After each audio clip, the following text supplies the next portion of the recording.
explain the two committee reports. Although Indian market was privatized and open up to foreign companies in a number of sectors in 1991 में, not only insurance, कहीं business में privatization करवा दिया और foreign company को entry the. Insurance remains out of the bound on the both count. लेकिन insurance company का proposal आया था, लेकिन अभी ऊपर आ गया था यही पेज पर ऊपर कि जो यूनियन लीडर्स थे, यूनियन से जो एम्प्लॉइज का, उन लोगों ने अपोज किया और वो उनको ये बंद करना पड़ा कि भाई नहीं, चलो ये कैंसिल अभी. The government wanted to proceed with the question. वो एकदम अलर्टनेस से, सावचेती से आगे बढ़ना चाहते थे प्राइवेटाइजेशन की ओर. With the pressure from the opposition, government decided to set up a committee headed by R N Malhotra. और ऑपोजिशन ने इतना ऑपोज किया कि उन लोगों ने प्राइवेटाइजेशन करना कि नहीं, उसके लिए एक कमिटी बनाई, आर एन मल्होत्रा, बराबर, जो former governor of the RBI थे. मल्होत्रा कमिटी रिपोर्ट में क्या आया? Liberalisation of Indian insurance market was recommended in a report release in 1994. R N Malhotra ने 1993 में वो कमिटी बनी और उन्होंने रिपोर्ट दिया 1994 में कि भाई लिबरलाइजेशन करना चाहिए इंश्योरेंस में कि नहीं. by Malhotra committee indicating that market should be open to private sector competition. Market private competition के लिए ओपन करना चाहिए, उन्होंने भी पॉजिटिव ही दिखाया रिपोर्ट में. And ultimately foreign private sector competition. तो इससे क्या होगा? अगर सिर्फ गवर्नमेंट कंपनियां होती तो गवर्नमेंट कंपनी मोनोपोली क्रिएट करती, इनएफिशिएंसी वर्क होता था, बराबर. लेकिन ये फॉरेन कंपनियां आएगी, प्राइवेट कंपनियां आएगी तो कंपटीशन बढ़ेगा, एफिशिएंसी बढ़ेगी, सर्विस प्रोवाइड अच्छी करेगी, प्रोडक्ट्स अच्छी बेचेगी. It also investigated the level of satisfaction of the customer of LIC. उन्होंने ये भी देखा कि एलआईसी से कस्टमर सेटिस्फेक्शन कितना है, क्योंकि इतना ज्यादा नहीं था उस time. Curiously the level of customer satisfaction seems to be high. High होना चाहिए था लेकिन हुआ नहीं था इतना. The union of LIC was political capital out of this findings. यानी LIC में प्राइवेट फंड नहीं था, प्राइवेट फंड आता नहीं था, उसका फंड इतना सारा था, मैनेजमेंट करने के लिए भी प्रॉपर एफिशिएंसी नहीं थी. और अभी भी इंडिया में सबसे ज्यादा फंड है LIC के पास. The following were objective of the committee. Committee का ऑब्जेक्ट क्या था? To suggest structure of the insurance industry. भाई इंडस्ट्री का प्रॉपर स्ट्रक्चर बनाओ. Assess strength and weakness of the insurance company. उनकी स्ट्रेंथ क्या है, वीकनेस क्या है, in terms of object of catering an efficient and viable insurance industry, to have a wide coverage of insurance service, to have variety of products with the high quality service, and to develop an effective mobilization of the financial resources. यानी business proper होना चाहिए, structure बराबर होना चाहिए, जो fund है उसको mobilise करो फाइनेंस को, यानी इंडिया के डेवलपमेंट में ये फंड का यूज करो. यानी एलआईसी फंडिंग करती थी गवर्नमेंट को भी, चलो कहाँ डेवलपमेंट करना है इंडस्ट्री, हम पैसे देंगे, बराबर. जब जब गवर्नमेंट को पैसे की जरूरत पड़ी एलआईसी सपोर्ट में आई है. To make recommendations for changing the structure of insurance industry, for changing the general policy framework. यानी इंश्योरेंस इंडस्ट्री का पूरा स्ट्रक्चर चेंज करने के लिए रिकमेंडेशंस दिया. To take specific suggestions regarding LIC and GIC with a view to improving function. दोनों का functions work efficiently हो सके, इसीलिए सजेशंस दिए. To make recommendations on regulations and supervision. उन पर कंट्रोल करना चाहिए, बराबर. वो वर्क प्रॉपरली करे, इंश्योरेंस कंपनी माल प्रैक्टिस नहीं करे, इसकी वजह से प्रॉपर रेगुलेटरी अथॉरिटी चाहिए. और उसके बाद इरडा बनी. To make recommendation on the role and functioning of the surveyor, intermediate like agent. यानी एजेंट अपॉइंट करने कैसे, उनके क्राइटेरिया क्या होने चाहिए. सर्वेयर यानी क्लेम पास करने के लिए इवेंट पर सर्वेयर जाते हैं, रियल में लॉस हुआ है, कितना लॉस हुआ है, वो सब एग्जामिन करते हैं. पॉलिसी देनी चाहिए कि नहीं देनी चाहिए, ये सर्वे करते हैं. तो उनका एक क्राइटेरिया बनाया. To make recommendations on other matter. और कोई मैटर जो जिससे इंडस्ट्री, इंश्योरेंस की इंडस्ट्री इंडिया में डेवलप हो, उसके लिए सजेशंस दिए. रिकमेंडेशंस ऑफ मल्होत्रा कमिटी, ये ऑब्जेक्ट था कमिटी का. अब उन्होंने रेकमेंड क्या किया? तो पहला 1994 में submitted the report and following recommended. पहला point, structure, government stake in the insurance company brought down to 50%। Government को बोला आपका 100% स्टेक है, 50% पर लेके आओ, यानी 50% प्राइवेट कर दो। Government should take over the holding of GIC and its 4 subsidiary so that this subsidiary can act as an independent corporation। Government को सजेशन दिया कि GIC और उसकी 4 सब्सिडरी कंपनियां हैं, उसका पूरा कंट्रोल आपके पास रखो सो वो इंडिपेंडेंट वर्क कर पाए। Third, all the insurance company should be given greater freedom. सभी इंश्योरेंस कंपनी को फ्रीडम दो ताकि वो ऑपरेट प्रॉपरली हो सके। अब कंपटीशन, पहले स्ट्रक्चर का रिकमेंड किया, अब कंपटीशन, प्राइवेट कंपनी आएगी, कंपटीशन बढ़ेगी, प्रीमियम कम होगा, प्रोडक्ट अच्छी लाएंगे वो लोग, सर्विस एफिशिएंटली देंगे। प्राइवेट कंपनियां with minimum paid up capital of 1 billion should be allowed to enter. जो कंपनियां के पास 1 बिलियन रुपीस है वही कंपनियां इंश्योरेंस बिजनेस में एंट्री ले सकती है। No company should deal in both life and general. किसी कंपनी को भी दोनों बिजनेस अलाउड नहीं करेंगे। लाइफ एंड जनरल दो बिजनेस एक साथ एक कंपनी नहीं कर पाएगी। देखो LIC सिर्फ लाइफ इंश्योरेंस का करती थी, जनरल इंश्योरेंस कॉर्पोरेशन सिर्फ जनरल इंश्योरेंस का बिजनेस, एक कंपनी को दोनों अलाउड नहीं करते थे उस time.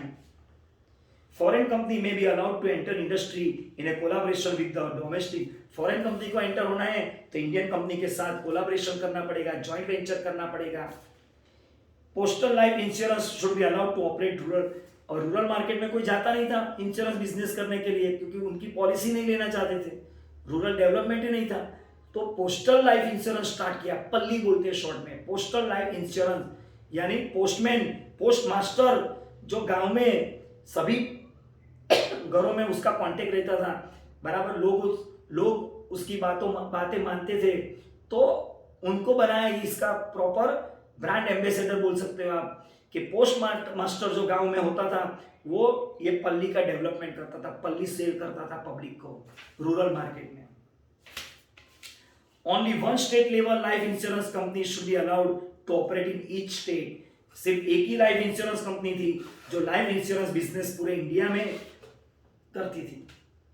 The insurance act should be change, act बदलना पड़ेगा। The insurance regulatory body should be develop and control of insurance should be made independent. In short, insurance का कंट्रोल करने के लिए एक अलग इंडिपेंडेंट बॉडी बनाओ जिसका नाम है IRDA। इन्वेस्टमेंट, अब कितना इंश्योरेंस मिनिमम चाहिए इसमें, तो mandatory investment of life insurance LIC life fund in government security to be reduce from 75% to 50%। यानी LIC का जो फंड था ना, प्रीमियम का जो फंड आता था LIC के पास, उसका 75% तो गवर्नमेंट बॉन्ड में ही इन्वेस्ट करना पड़ता ताकि वो पैसा गवर्नमेंट यूज कर सके प्लेन खरीदने में, स्टैच्यू बनाने के लिए, बराबर। ये सब नई पार्लियामेंट बनानी है अभी, टनल, घर से टनल बनाएगा और टनल में से पार्लियामेंट में पहुंचेगा ताकि कोई बॉम्ब फोड़े पाकिस्तान वाले तो अपने PM को कोई नुकसान ना हो, वो जिंदा रह पाए, क्योंकि उसको बहुत काम करना है अडानी और अंबानी के लिए। GIC and its subsidiary are not hold more than 5% in any company। GIC को एक रिस्ट्रिक्शन दिया कि भाई आप एक कंपनी में 5% से ज्यादा इन्वेस्टमेंट नहीं कर पाओगे, क्योंकि अगर ज्यादा इन्वेस्टमेंट एक कंपनी में कर दिया कंपनी ने, GIC ने, अगर वो कंपनी उठ गई सामने तो GIC के पैसे सब खत्म हो जाएंगे और किसी का क्लेम भी पास नहीं कर पाएगी कंपनी, इसलिए ये रिस्ट्रिक्शन डाला। Customer service, LIC should pay interest on delays in the payment beyond 30 days। बराबर, क्लेम का पैसा अगर लेट आया तो 30 डेज के ज्यादा अगर हुआ तो पेमेंट करना पड़ेगा इंटरेस्ट के साथ। Insurance company must be encourage to set up unit linked pension plan. यानी इंश्योरेंस कंपनी को बोला आप यूनिट स्टार्ट करो, यूनिट लिंक पेंशन प्लान, यानी कि अपना पैसा वो इंश्योरेंस के प्रीमियम में भी यानी गवर्नमेंट बॉन्ड में भी इन्वेस्ट करेंगे और स्टॉक मार्केट में भी इन्वेस्टमेंट होगा इसका। Computerisation of operations and updating of technology to be carried out. ये भी रेकमेंड किया कि कस्टमर सर्विस प्रोवाइड अच्छी तरह से कर पाए, इसलिए कंप्यूटराइजेशन टेक्नोलॉजी एडॉप्शन करो। Overall committee strongly felt that in order to improve the customer service and increase the coverage of the insurance industry should be open up to the competition। अगर आपको service अच्छी देनी है customer को, बराबर customer base बढ़ाना हो, efficiently work करना हो, तो प्राइवेटाइजेशन की ओर जाना ही पड़ेगा. But at the same time committee felt the need to exercise caution as a failure on the part of new players could run the public confidence. हाँ, लेकिन कॉशियस भी रहे कि अगर प्राइवेट कंपनियां एंटर होगी और कोई प्राइवेट कंपनी अगर डूब गई इंश्योरेंस कंपनी, तो कस्टमर को अपने हमारे पर कॉन्फिडेंस नहीं आएगा. ऐसा भी एक प्रॉब्लम क्रिएशन होता था. Hence, it was decided to allow competition in a limited way by stipulating minimum capital requirement of, इसीलिए 1 बिलियन कैपिटल तो आपको खुद को लाना पड़ेगा अगर आपको इंश्योरेंस बिजनेस स्टार्ट करना हो तो. This amount is not very high for the foreign firm के लिए 1 billion rupees is nothing. Indian company के लिए है ज्यादा, as it translates only about 25 million US dollar. उस टाइम की बात है ये तो. Further to date it is unclear, unclear whether equity should be payable to one go or should be brought in a install. हाँ, इसमें भी बोला कि भाई अगर आपको एक साथ में लाना हो पैसा 1 बिलियन तो भी चलेगा, थोड़े थोड़े इंस्टॉलमेंट में पैसा इन्वेस्ट करना हो तो भी चलेगा. Also foreign equity participation was to be restricted only 40%. और फॉरेन कंपनियों को बोला आप इंडियन कंपनी के साथ जॉइंट वेंचर करोगे, कोलाब्रेशन करोगे, आप इंडियन कंपनी में 40% से ज्यादा स्टेक नहीं ले पाओगे. पहले 26 था, अब 40 हुआ, बाद में 51 हुआ, 51 हुआ, अभी 100% अलाउड कर दिया.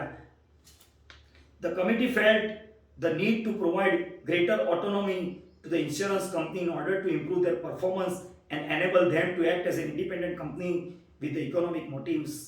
यानी उनको ऑटोनॉमी दो, इंडिपेंडेंस दो, पावर दो, ताकि वो एफिशिएंटली वर्क कर पाए और इकोनॉमिकली वर्क कर पाए. It had proposed for setting up an independent regulatory body. और गवर्नमेंट कमिटी ने ये भी बोला कि एक इंडिपेंडेंट बॉडी भी आप एस्टैब्लिश करो. The industry and analyst find that there is a lack of clarity in the following. लेकिन इंडस्ट्री वाले ने देखा कि भाई आपने रिपोर्ट तो दिया है लेकिन उसमें कुछ क्लैरिटी नहीं है. तो first, though coverage of rural areas was to be made compulsory, it raised the question as to who would establish or subsidize the rural policies, as they would be difficult to service and hence cost will go up.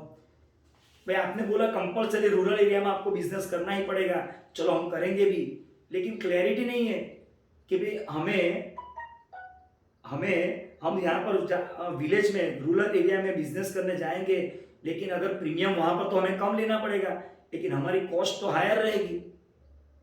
तो वो government से हमको क्या benefit मिलेगा, subsidy मिलेगी कि नहीं, उसकी कोई क्लैरिटी नहीं है.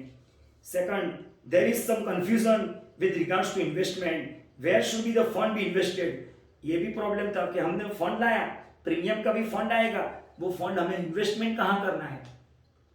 70% of the firm with LIC and GIC invested in government.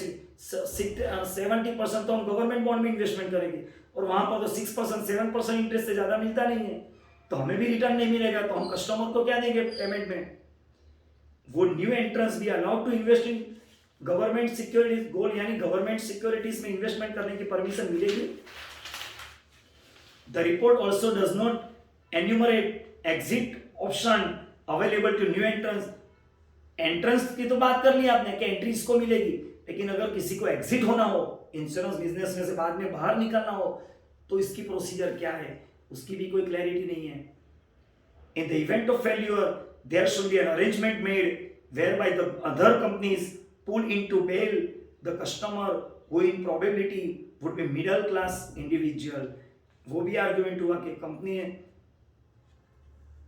In the event of failure, अगर कंपनी फेल गई, बराबर, तो दूसरी कंपनियां अपने कस्टमर्स को कैसे ट्रांसफर करेगी इंडिविजुअली दूसरी कंपनी में, उसकी भी कोई क्लैरिटी. यानी एक इंश्योरेंस कंपनी फेल गई तो उसकी जो पॉलिसी होल्डर्स थे उसके, तो उनकी पॉलिसी कैसे ट्रांसफर किया जाएगा दूसरी कंपनियों में. It was on the basis of this report which then Finance Minister P. Chidambaram proposed the opening up of the insurance to the private sector including multinational companies. ये रिपोर्ट पढ़ के Chidambaram finance minister थे, उन्होंने open up किया privatisation और private कंपनियां और foreign company can enter into this business. दूसरी कमेटी है Mukherjee committee report. Immediately after the publication of Malhotra committee report, new committee called Mukherjee committee was set up to make a concrete plan for the requirement of newly formed insurance। ये committee ने concrete plan बनाया insurance business privatisation कैसे करना है। Recommendation of Mukherjee committee were never made public. ये report public नहीं हुआ, यानी किसी पब्लिक को, जनरल पब्लिक को ये रिपोर्ट पब्लिश नहीं किया गया, इन्फॉर्म ही नहीं किया कि रिपोर्ट में आया क्या था। But from the information that filtered out it came clear that committee recommended the inclusion of certain ratio in the insurance company's balance sheet to ensure transparency in accounting। लेकिन कहीं से तो लीक हो गई बात थोड़ी कि भाई ये कमेटी ने रेकमेंड क्या किया कि भाई इंश्योरेंस कंपनी में inclusion of certain ratio in the insurance companies balance sheet, यानी अकाउंटिंग में ट्रांसपेरेंसी होना चाहिए। ये इनकी जो बैलेंस शीट है इंश्योरेंस कंपनी की, उसमें ट्रांसपेरेंसी होनी चाहिए। And but the finance minister objected, लेकिन फाइनेंस मिनिस्टर ने ऑब्जेक्शन उठाया कि भाई पब्लिक को क्यों ये सब इंफॉर्मेशन दे हम। He argued that it could affect the prospect of the developing insurance company. Insurance company का डेवलपमेंट नहीं होगा, क्योंकि पब्लिश अगर होगा तो सब इंफॉर्मेशन लीक हो जाएगी। ये हो गया क्वेश्चन नंबर। नेक्स्ट लेक्चर में क्वेश्चन नंबर 3।